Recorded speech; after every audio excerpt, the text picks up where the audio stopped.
Salam, selamat pagi semuanya. Selamat bergabung bersama kami, Jemaat Bahasa Indonesia Fellowship. Mari kita siapkan hati kita untuk kita memuji dan menyembah Tuhan di pagi hari ini. Amin. Tuhan Yesus memberkati kita semua.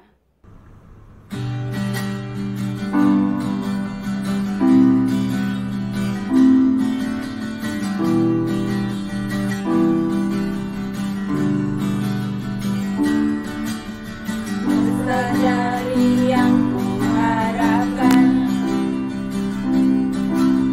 bukti dari segala yang tak kulihat, Tuhan berikan bukti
Selamat pagi semuanya. Hari ini adalah hari Minggu Pentakosta, dan di hari Pentakosta, para murid menyaksikan pencurahan Roh Kudus. Alkitab tertulis setelah Yesus dibangkitkan dan dia berjalan di atas bumi bersama para murid selama 40 hari. Dan kemudian dia memberitahu kepada mereka untuk mempersiapkan diri selama 10 hari sebelum curahan atau baptisan Roh Kudus terjadi. Ini adalah sesuatu instruksi dari Tuhan Yesus Kristus kami. 10 hari ini adalah hari yang memenuhi syarat untuk para murid Yesus jika mereka ingin terima baptisan Roh Kudus. Untuk menggenapi syarat ini, Yesus memerintahkan murid-muridnya tiga poin. Yang pertama adalah untuk tinggal di Yerusalem atau tinggal di rumah Allah dan jangan keluar seperti situasi kami sekarang. Lalu Yesus memerintahkan mereka untuk berdoa, doa waspada dan doa menunggu. Belajar untuk, di bahasa Inggris berkata, wait upon the Lord. Karena baptisan Roh Kudus akan memberi sesuatu yang berbeda, untuk yang berbeda, dan yang baru. Seperti setelah istilah ini, akan ada perubahan hidup yang baru. Hidup yang berbeda atau penormalan yang baru. Or the new normal. Dan terakhir, untuk mereka bersatu. Hal-hal ini perlu umat-umat Tuhan untuk bersatu dan saling mengasihi. Karena di saat mereka bersatu dan saling mengasihi, mereka akan menjadi kuat. Dan karena mereka setelah Roh Kudus mencurahi mereka, mereka akan dikirim keluar ke Judea, ke Samaria, dan ke ujung bumi dengan Roh Kudus. Dan mereka harus belajar untuk saling mengasihi dan bersatu. Dan 10 hari persiapan ini sungguh kritikal dan penting untuk murid-muridnya. Saudara-saudara, di saat kami masuk ke dalam bagian kami untuk memberi dan mempersepuluhan, kami telah menyiapkan juga untuk pekerjaan kami untuk dikirim dan menginjil seperti panggilan murid-murid Tuhan. Banyak yang akan dikirim ke ujung bumi untuk menginjil, karena perintah ini adalah perintah Allah. Dengan kasih-Nya dan pesanan untuk manusia diselamatkan. Kami butuh 3 hal persiapan ini, dan pemberian kalian akan memanfaatkan kegiatan Injil kami. Berilah dan dengan sukacita dan dengan sukarela dan bersatu dengan umat-umat Tuhan yang lain dalam pemberian, persembahan, dan persepuluhan ini di mana-mana umatnya berkumpul dalam ibadah hari ini. Tuhan mencurahkan Roh Kudus padamu dan berkati-mu atas segala pemberian hari ini. Silakan menikmati acara berikutnya. Silakan.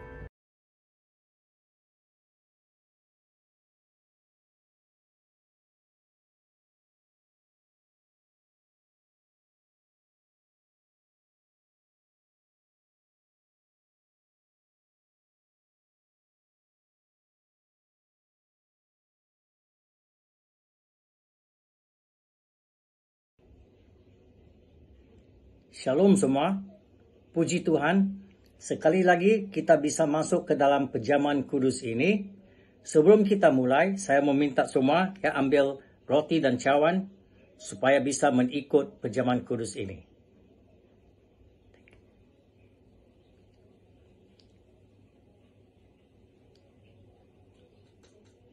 Oke, mari kita berdoa.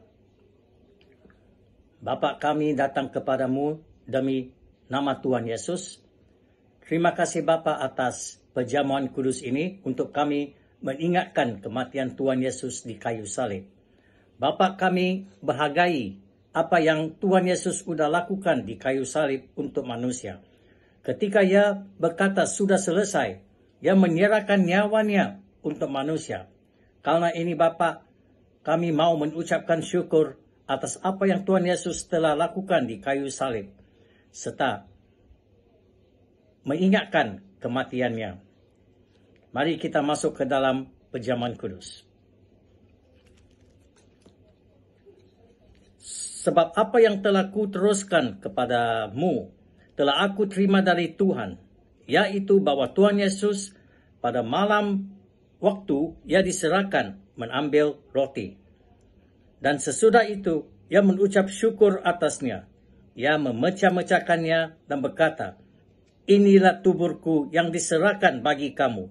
Perbuatlah ini menjadi peringatan akan aku. Mari makan rotinya.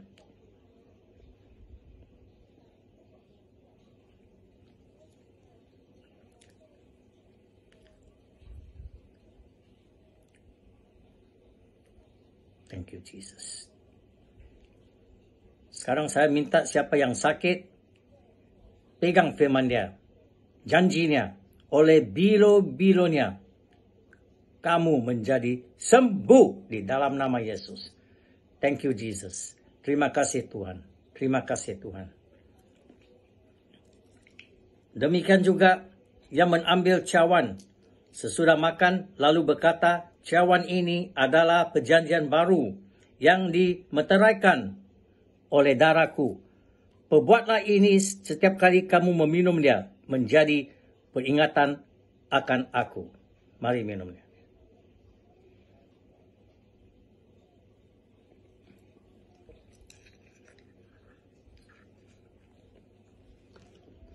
Terima kasih Tuhan atas darah-Mu.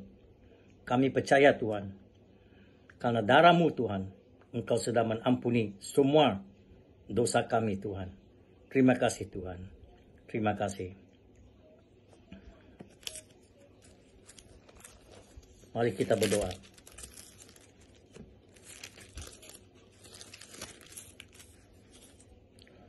Bapa kami yang di surga, dikuduskanlah nama-Mu. Datanglah kerajaan-Mu, jadilah kehendak-Mu di bumi seperti di surga. Berikanlah kami pada hari ini makanan kami yang secukupnya, dan ampunilah kami akan kesalahan kami, seperti kami juga mengampuni orang yang bersalah kepada kami. Dan janganlah membawa kami ke dalam pencobaan, tetapi lepaskanlah kami daripada yang jahat. Karena Engkau yang mempunyai kerajaan dan kuasa dan kemuliaan sampai selama-lamanya. Nah, yang percaya katakan, Amen. Terima kasih banyak. Tuhan memberkati semua.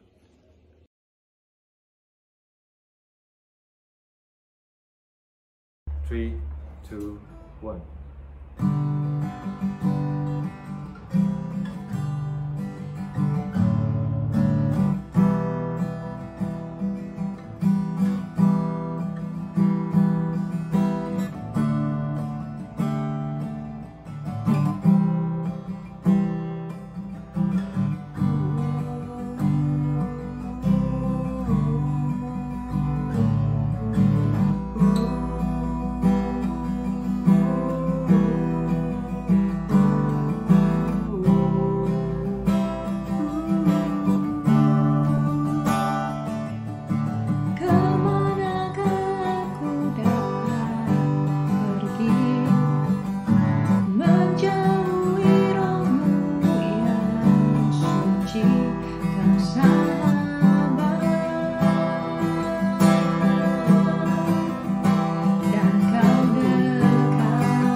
Selamat pagi semuanya. Hari ini adalah hari Minggu Pentakosta, dan apa telah terjadi di hari Minggu Pentakosta? Ada sebuah pergantian ilahi telah terjadi. Yesus di kayu salib telah melakukan pertukaran ilahi untuk kami. Dia telah gantikan dosa-dosa kami dengan korban dirinya untuk memberi kami keselamatan yang kekal. Lalu di hari Pentakosta, Tuhan memberikan kami sebagai satu gantian lagi. Dan gantiannya dengan Roh Kudus yang mengurapi kami. Pergantian yang benar dan menghasilkan umat-umatnya yang percaya menjadi sesuatu komunitas. Komunitas yang dibangkitkan oleh kabar baiknya. Amin. Mari kita membacakan di Yesaya 61 ayat 1-3. Yesaya pasal 61 ayat 1-3. Mari kita membacakan ayat 1. Roh Tuhan Allah ada padaku. Oleh karena Tuhan telah mengurapi aku, Ia telah mengutus aku untuk menyampaikan kabar baik kepada orang-orang sengsara dan merawat orang-orang yang remuk hati, untuk memberitakan pembebasan kepada orang-orang tawanan dan kepada orang-orang yang terkurung kelepasan dari penjara. Ayat 2, untuk memberitakan tahun rahmat Tuhan dan hari pembalasan Allah kita, untuk menghibur semua orang yang berkabung. Ayat 3, untuk mengaruniakan kepada mereka perhiasan kepala ganti abu, minyak untuk pesta ganti kain kabung, nyanyian pujian ganti semangat yang pudar, supaya orang menyebutkan mereka pohon tarbantin kebenaran dan juga tanaman Tuhan untuk memperlihatkan keagungannya. Amin. Sungguh luar biasa firman ini. Di saat saya membacakan firman Tuhan di Yesaya 61 ini, aku tertarik dengan satu kata yang membuat saya begitu bergirang sekali. Suatu wahyu yang begitu luar biasa untuk aku. Dan kata itu adalah ganti. Sebagai gantinya. Mari kita mengulang lagi ya. Perhiasan kepala ganti abu. Minyak untuk pesta ganti kain kabung.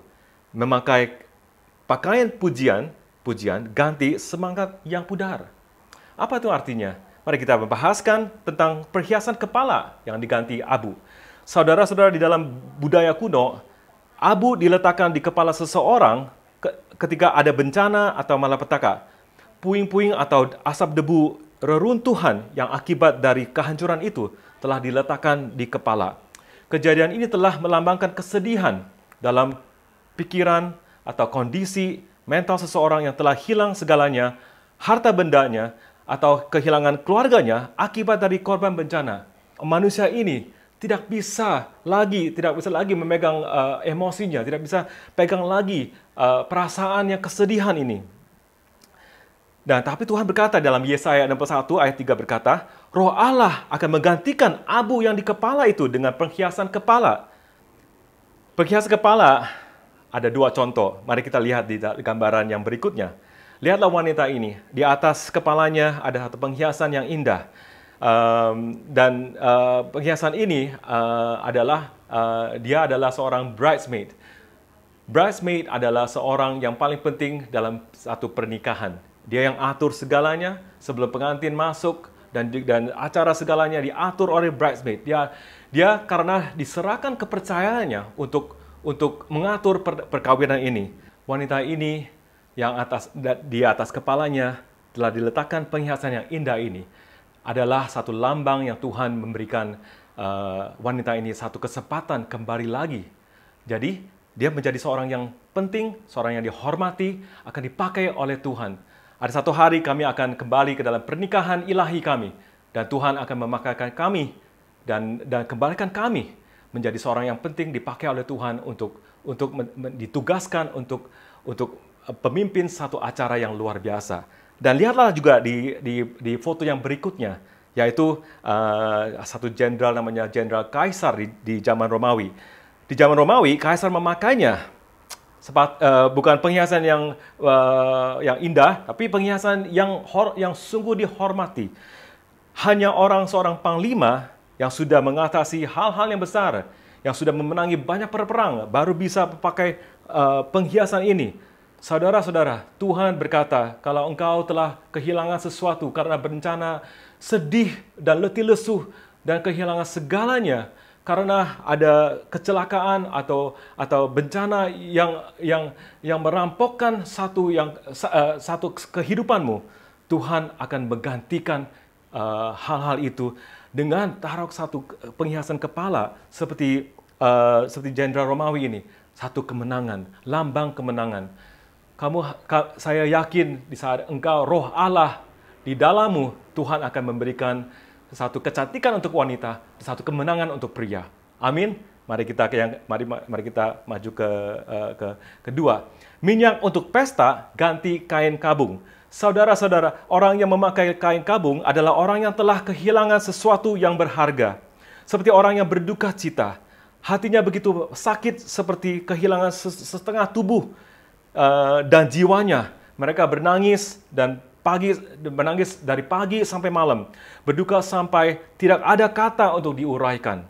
Dan tangisnya mengeringkan mata air dan kulit sampai keriput. Saya ingin memberikan satu foto ya, untuk melihat seorang yang telah sedih. Ada satu fotografer yang namanya Lee Jeffries yang memfotokan wanita ini yang sedang sedih, yang tidak ada tempat tinggal, hanya tinggal di jalanan. Lihatlah foto ini dan engkau akan melihat seorang muda tetapi sedihnya sampai mukanya sungguh kering karena tangisannya sudah begitu parah dan kulitnya karena menangis siang malam menjadi keriput.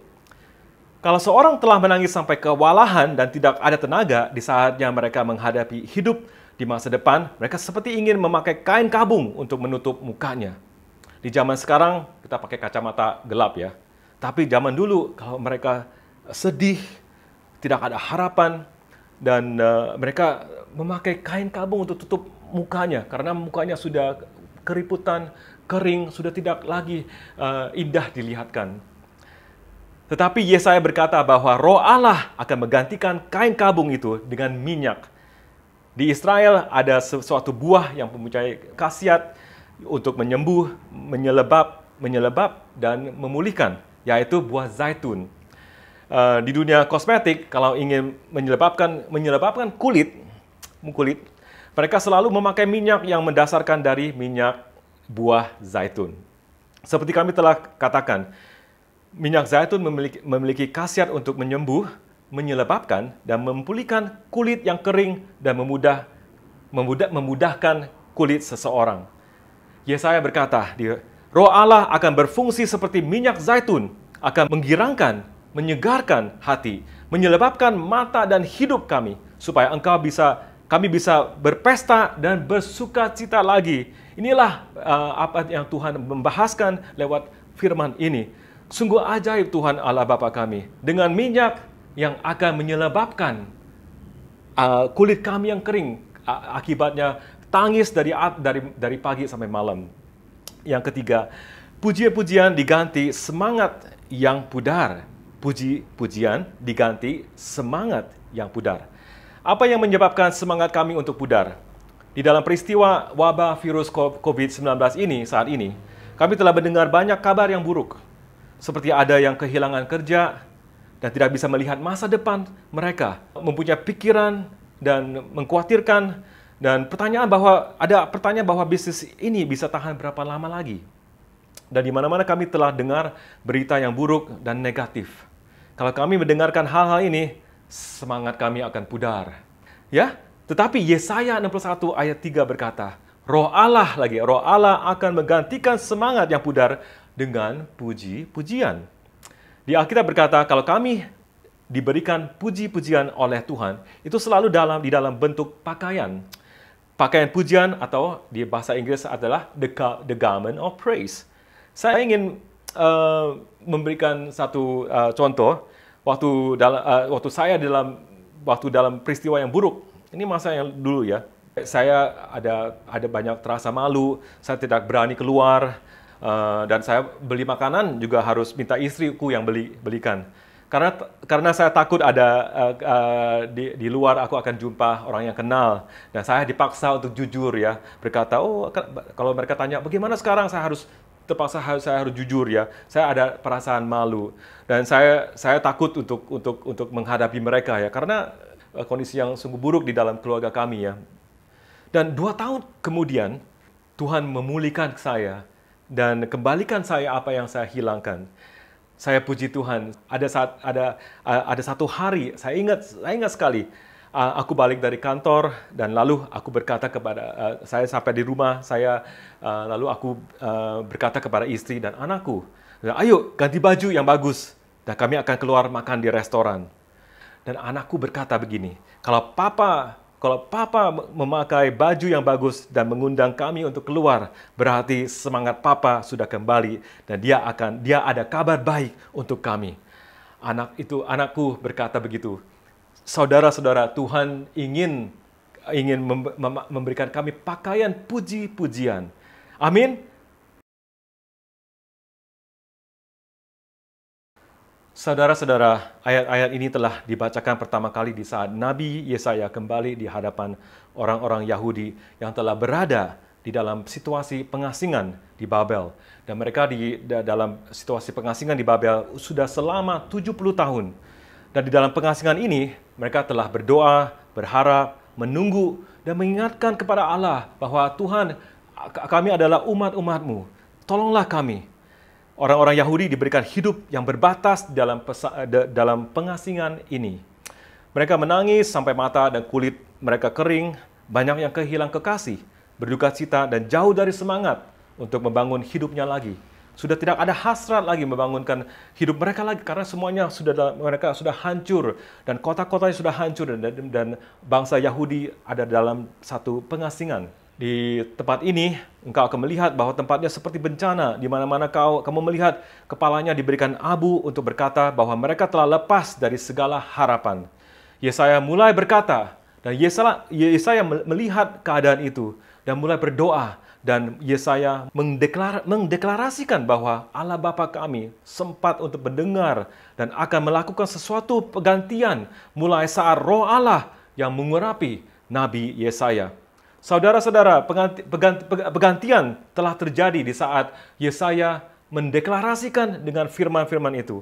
Hari ini mintalah urapan Roh Allah Bapa untukmu dan hidupanmu, dan mendeklarasikan kepada Allah bahwa hari ini Tuhan, Roh Allah harus mengurapi aku. Dan setelah Yesaya diurapi, bangsa Israel, lihatlah, mulai membangkit dan membangun. Menjadi bangsa yang maju. Segala hal sosial telah diubahkan. Komunitas diperbaikan dengan perintah-perintah baru. Di dalam Kejadian, hukum Taurat termula mereka menulis ada 613 perintah-perintah. Lalu dikurangi sampai 10 hukum Taurat. Ingat gak ada di dalam Keluaran. Dan juga di Mika dijadikan 3 untuk berjalan dengan rendah hati, berbuat adil dan dengan belas kasihan. Menurut Alkitab, setelah buku Yesaya telah menjadikan 15 buku dari nabi-nabi berikutnya. Nah, saudara-saudara, ini ada sesuatu yang sungguh menarik sekali.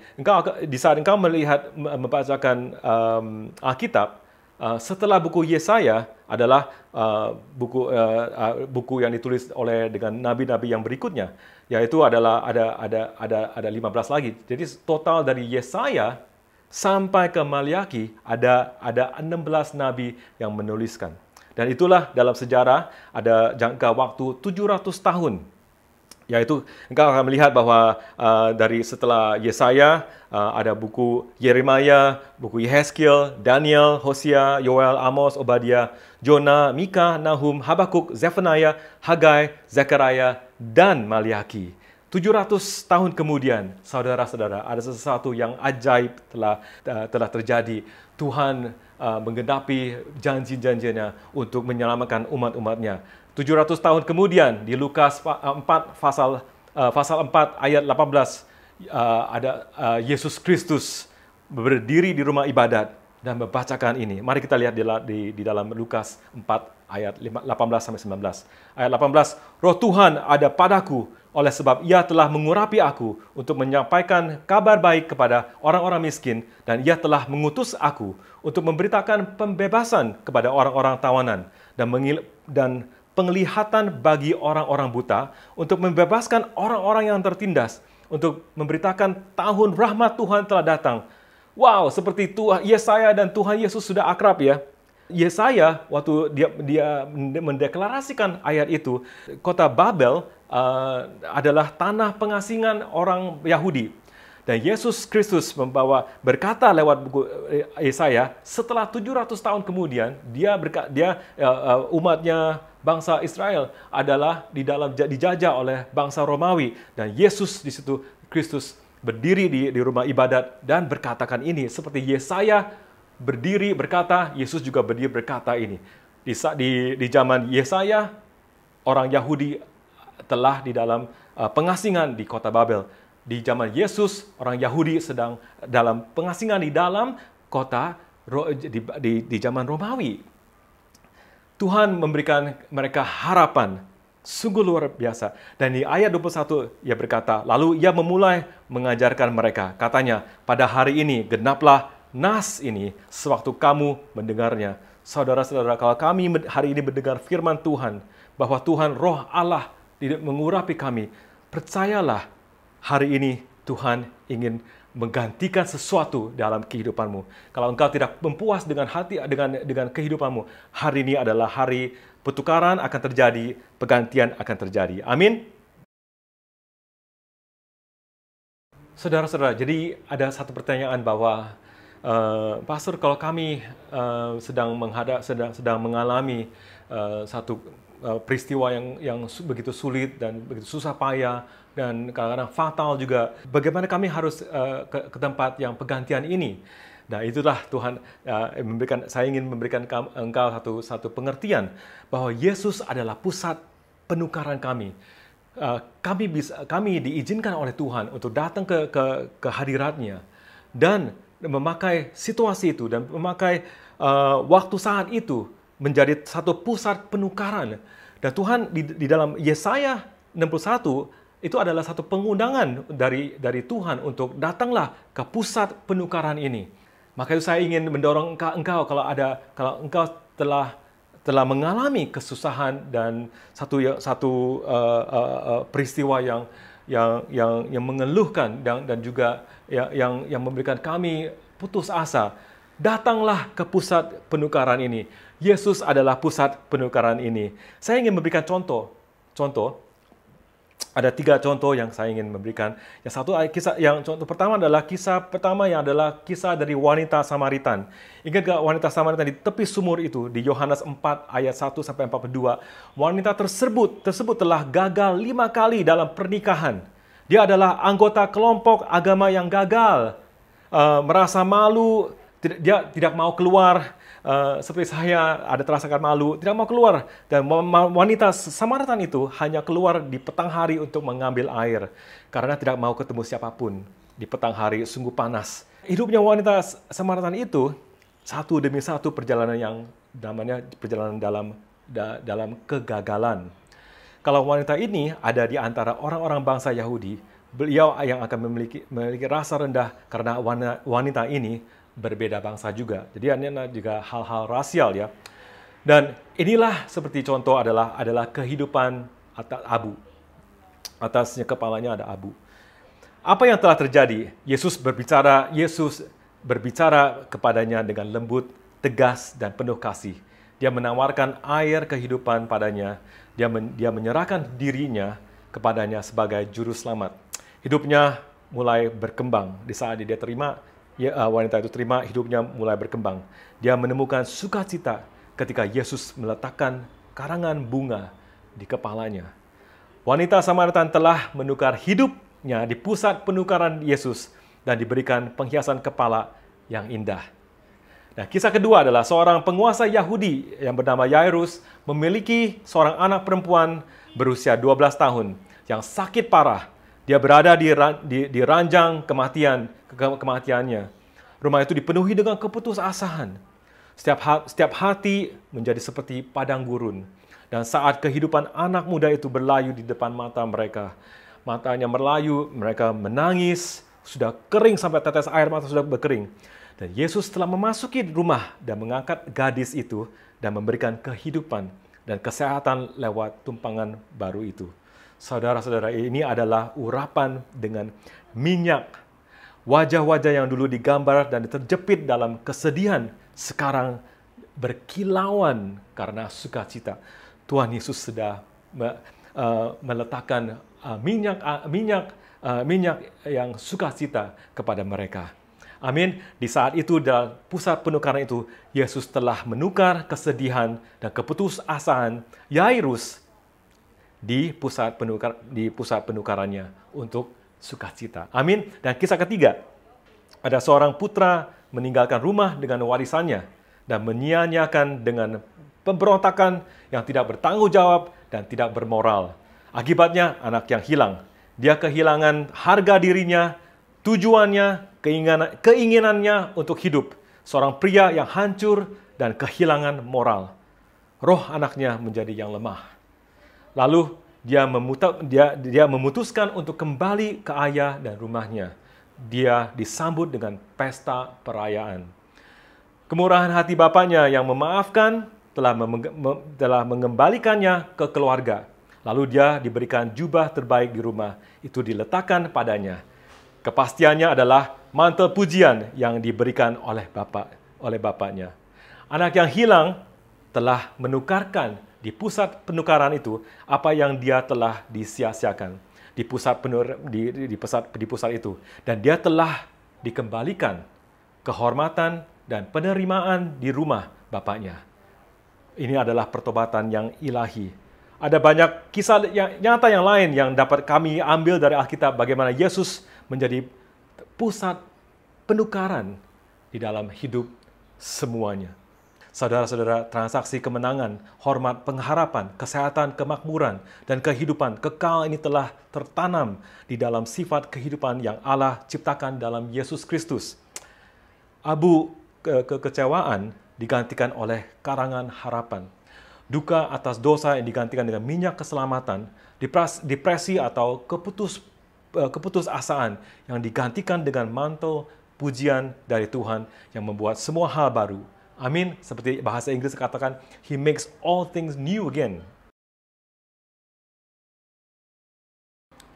Yang terakhir, apa yang akan kita harus lakukan setelah kita melakukan pertukaran itu? Ya, setelah kami sudah menukar dalam pusat penukaran itu, dan Tuhan berjanji bahwa Tuhan akan mengubah pola pikiranmu dan juga dalam kehidupanmu, Tuhan sekarang mengundang engkau untuk berubah sifat dan berubah pikiranmu dan berubah tingkah lakumu. Mari kita bacakan di Yesaya pasal 6 ayat 1. Inilah panggilan Yesaya oleh Allah. Ini juga akan menjadi panggilan semuanya di saat kami di dalam tempat pusat pertukaran itu. Di pasal 6 ayat 1 berkata, dalam tahun matinya Raja Uzia aku melihat Tuhan duduk di atas takhta yang tinggi dan menjulang dan ujung jubahnya memenuhi bait suci. Para serafim berdiri di sebelah atasnya, masing-masing mempunyai 6 sayap. 2 sayap dipakai untuk menutupi muka mereka, 2 sayap dipakai untuk menutupi kaki mereka, dan 2 sayap dipakai untuk melayang-layang. Dan di ayat 3, dan mereka berseru seorang kepada seorang, katanya, Kudus, kudus, kuduslah Tuhan, semesta alam seluruh bumi penuh kemuliaan-Nya. Saudara-saudara, kekudusan Tuhan akan meliputi hidupmu dengan kemuliaannya. Pertanyaanku adalah, bagaimana kami bisa hidup dalam kekudusan? Yang pertama, kekudusan adalah pilihan. Kita harus berminat untuk memilih cara hidup kekudusan kami. Kekudusan bukan berbuat yang suci, yang benar, yang di mata manusia. Tapi kadang-kadang malah kesucian manusia itu mencurigai. Kekudusan bukan berbuat sesuatu baik di mata manusia, karena manusia selalu mengharap sesuatu sebagai balasannya. Hatinya tidak saleh. Jadi bagaimana kami bisa memilih kekudusan kalau kami tidak tahu apa yang kami harus memilih di dalam kekudusan itu? Saudara-saudara, kekudusan adalah kasih Tuhan. Hari ini di saat engkau memilih kasih Tuhan, engkau akan dianggap menjadi seorang yang benar, dianggap menjadi seorang yang kudus.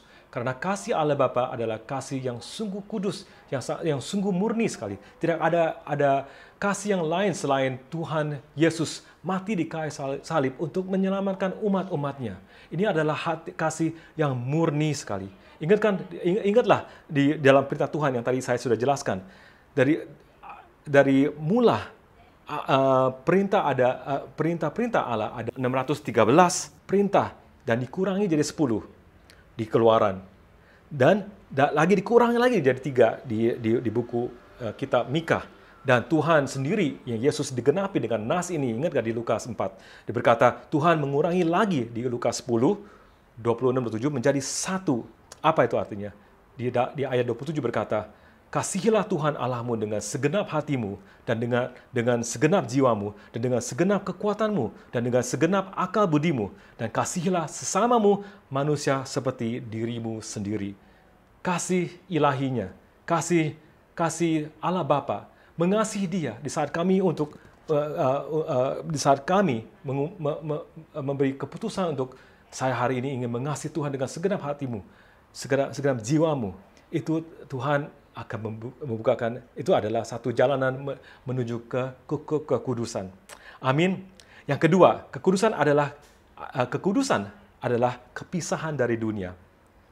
1 Yohanes pasal 2 ayat 15 berkata, janganlah kamu mengasihi dunia dan apa yang ada di dalamnya. Jika orang mengasihi dunia, maka kasih akan Bapa tidak ada di dalam orang itu. Sebab semua yang ada di dalam dunia, yaitu keinginan daging dan keinginan mata serta keangkuhan hidup, bukanlah berasal dari Bapa, melainkan dari dunia. Dan dunia ini sedang lenyap dengan keinginannya, tetapi orang yang melakukan kehendak Allah tetap hidup selama-lamanya. Kalau kami membahaskan ayat ini, engkau akan dijelaskan bahwa ini adalah pertanyaan mengenai kepilihan juga. Berarti kita harus memilih kehendaknya. Yang kedua adalah memilih kehendaknya Dia. Yang pertama adalah kita memilih kasih-Nya. Yang kedua, kami memilih kehendaknya. Karena kehendaknya Tuhan akan memberikan kami satu prioritas terhadap segala tindakan-tindakan dan tugas-tugas Tuhan yang memberikan untuk kami. Contoh, kalau engkau berdoa di dalam penghasilan dari doa itu, Tuhan berkata kepada engkau, hari ini berpuasalah untuk aku, berdoalah, ambillah waktu 1 jam saja di siang, engkau jangan makan siang, dan ambillah waktu untuk saya, berpisahkan engkau dari yang lain untuk berdoa bersama saya. Apakah engkau taat, bisa langsung taat? Apakah engkau berkata, oh Tuhan, hari ini pas-pasan bosku ingin mengundang saya pergi makan, ajak makan, dan dia akan mentraktirkan saya makanan.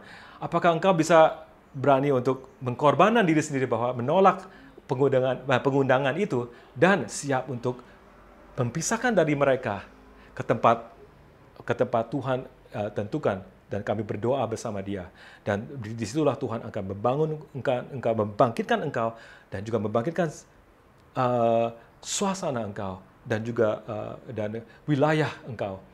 Itulah pengorbanan, suatu pengorbanan yang saya rasa seorang Kristen, seorang yang percaya harus melakukan. Pengorbanan dalam diri sendiri untuk memisahkan dirinya dari yang lain. Kalau engkau hari ini berdoa, Tuhan, aku masuk ke tempat pusat penukaranmu. Dan Tuhan, saya siap untuk engkau menukarkan segalanya untuk kebaikanmu. Ambillah kesusah payahku dan nasibku yang begitu parah digantikan dengan kasih-Mu, dengan tujuan-Mu. Dan di saat kami menyerah, kita harus mengikuti kehendaknya. Kehendaknya Dia akan membuka pintu dan membuka jalan untuk kami untuk bertaat dan mengikut Dia. Tuhan selalu berkata, mari mengikut aku. Dia tidak berkata kepada semuanya, ayo, saya ingin menjadikan engkau menjadi seorang pemimpin. Tidak. Tuhan berkata, marilah, ikutlah aku dan ikutlah contoh-contoh aku. Dan dari contoh-contoh aku, dalam pengikutan itu, engkau akan menjadi penjala untuk manusia. Dan itu adalah pemimpin, jadi pemimpin. Ikutlah Tuhan dulu baru bisa jadi pemimpin. Kehendak Tuhan adalah untuk kami, untuk mengikut Dia dan mendengar suaranya Dia dan bertaat kepada Dia. Dan kami, di saat kami sudah bertaat kepada Dia, Tuhan akan membentuk kami dan akan melindungi kami dan akan siapkan kami untuk menjadi seorang pemimpin yang penuh dengan kemenangan. Saudara-saudara, kerinduan saya adalah kehidupan kalian semuanya akan menjadi kepala bukan ekor. Kerinduan saya adalah kalian semuanya bisa masuk ke dalam pusat pertukaran itu dan menjadi panglima kemenangan untuk Tuhan. Saudara-saudara, sebentar lagi saya ingin mengundang kalian untuk berdoa. Yang pertama saya ingin mendoakan untuk yang belum pernah kenal Yesus sebagai juru selamatmu, dan engkau terharu dengan firman ini dan engkau ingin mengenal Yesus lebih dalam lagi. Mungkin dalam pikiran kalian bahwa engkau telah meninggalkan kampung halamanmu untuk bekerja di Singapura dan meninggalkan keluargamu, dan di sini engkau seperti orang asing dan sedih dan ada kesepian. Hari ini Tuhan ingin mengundang engkau datang ke tempat pusat pergantian itu dan bawalah nasib-nasibmu itu kepada Tuhan, supaya Tuhan menggantikan dengan takdirnya Dia di dalammu, supaya kehidupanmu masa depan menuju kemuliaannya, karena engkau telah terima Yesus sebagai juru selamatmu hari ini. Yang ingin terima Yesus sebagai juru selamatmu hari ini, ikutlah aku di saat kami berdoa. Mari kita berdoa. Tuhan Yesus, aku membutuhkan dan menginginkan Engkau. Saya minta maaf atas dosa-dosa saya. Bersihkan dan hapuskanlah dosa-dosaku dengan darah-Mu. Terima kasih Engkau telah menukar keselamatanku di atas kayu salib. Saya menyambut-Mu, Roh Kudus, ke dalam hatiku dan ke dalam hidupku. Sejauh yang saya tahu caranya, saya memberikan dan menyerahkan hidupku kepadamu. Dalam nama Yesus kami berdoa. Yang percaya katakan amin. Saya ingin berdoakan untuk yang telah mendengar firman ini, supaya Tuhan menemukan engkau di tempat pusat pergantian itu. Amin. Mari kita berdoa. Tuhan Allah Bapa, terima kasih atas tempat pusat pergantian yang engkau telah lakukan di Kalvari. Saya ingin menjalani kehidupan yang telah dibangkitkan seperti yang dijanjikan oleh Roh Kudus. Saya ingin dan berdoakan untuk komunitasku dibangkitkan untuk kerajaan Allah. Saya menyambut Roh Kudus sekarang untuk kemenangan-Mu dan keindahan-Mu di dalam hidupku. Dan saya menyatakan seperti Nabi Yesaya berkata, Roh Tuhan Allah ada padaku, oleh karena Tuhan telah mengurapi aku. Ia telah mengutus aku untuk menyampaikan kabar baik dan kepada orang-orang sengsara dan merawat orang-orang yang remuk hati, untuk memberitakan kebebasan kepada orang-orang tawanan dan kepada orang-orang yang terkurung kelepasan dari penjara, untuk memberitakan tahun rahmat Tuhan dan hari pembalasan Allah kita, untuk menghibur semua orang yang berkabung, untuk mengaruniakan kepada mereka perhiasan kepala ganti abu, minyak untuk pesta ganti kain kabung, nyanyian pujian-pujian ganti semangat yang pudar, supaya orang menyebutkan mereka pohon tarbantin kebenaran, tanaman Tuhan untuk memperlihatkan keagungannya. Kami percaya Tuhan, di tengah-tengah pusat pergantian ini, Tuhan, ada satu pertukaran, bahwa Tuhan mulai hari ini, Tuhan, kami akan hidup dalam wilayah komunitas yang dibangkitkan oleh Tuhan. Yang percaya semua katakan amin. Have a blessed weekend. Tuhan berkati engkau, and have a blessed week ahead.